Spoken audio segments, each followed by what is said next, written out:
Welcome to Barbara's Bulletin, the podcast where we dive into the latest news and current events. I'm your host, Barbara, and I'm glad you're joining me today.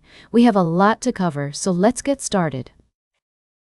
We're beginning with a story that's been making headlines in Australia surrounding the Liberal Party's proposed immigration policy. According to recent reports, the party has been drafting a 7-part plan aimed at overhauling the country's immigration system. The plan, which was led by former Shadow Minister Sussan Ley, includes measures such as creating an 80 million task force called Operation Gatekeeper, toughening up screening at the border, and denying visas to people from overseas regions controlled by Islamist terrorist groups. The policy also seeks to lower net overseas migration to 175,000, pause visa processing, to slow arrivals until housing supply and public services catch up, and cut down on international student numbers. Additionally, it proposes making city universities build housing and cracking down on dodgy providers. It's worth noting that the proposed policy has sparked concerns about its potential impact on migrant communities and the economy. Some critics argue that the measures could be seen as discriminatory and may breach Australia's non-discriminatory policy. Others have raised questions about the feasibility and cost of implementing such a policy, particularly when it comes to deporting individuals with failed asylum claims.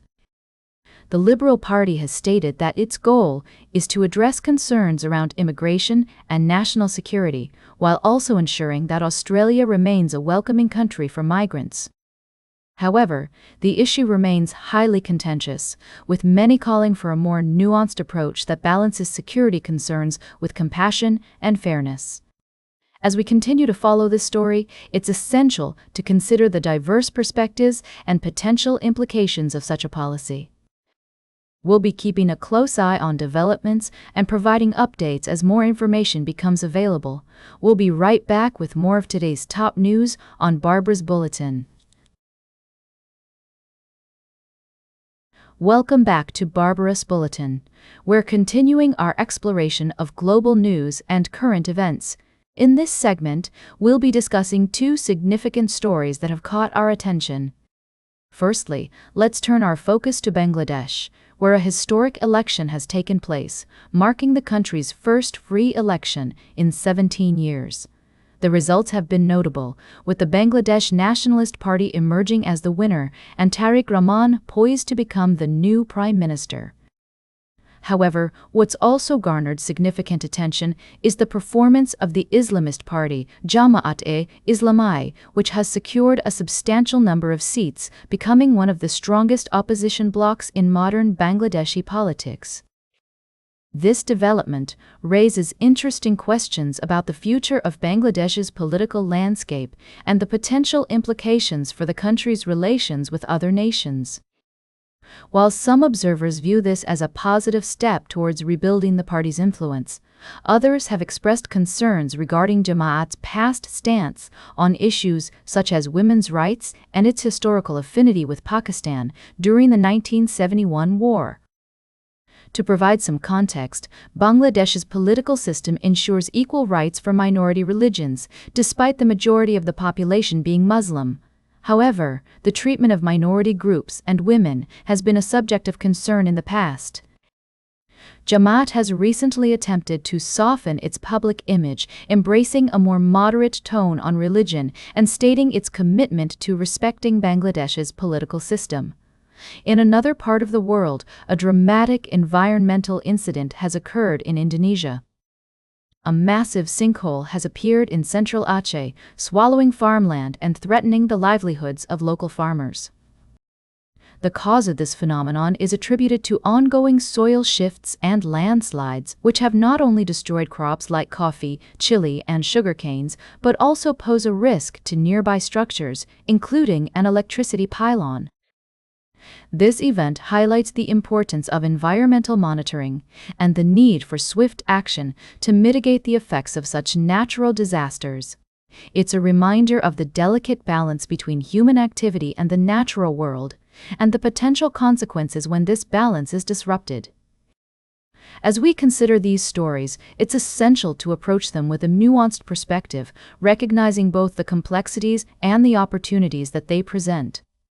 Whether it's the evolving political landscape in Bangladesh or the environmental challenges faced by Indonesia, each situation offers lessons for us about resilience, adaptation, and the interconnectedness of our global community. Welcome back to Barbarous Bulletin.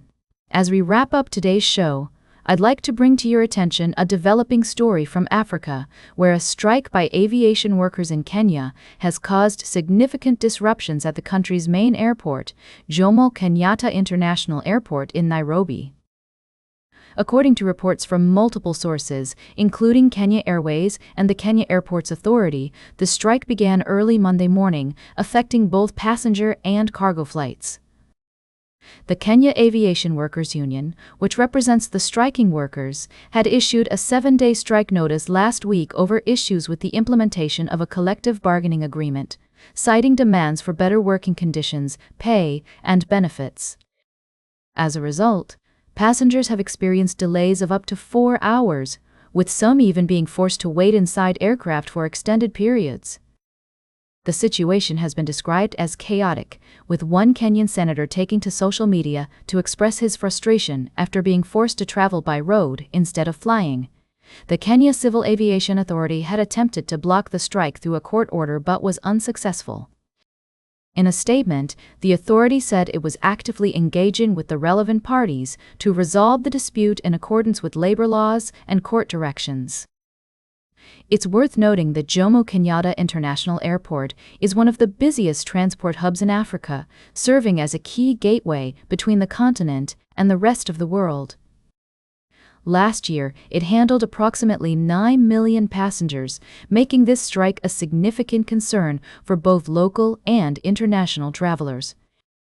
As we close out today's show, I want to emphasize the importance of fair labor practices and the need for employers and employees to work together to resolve disputes.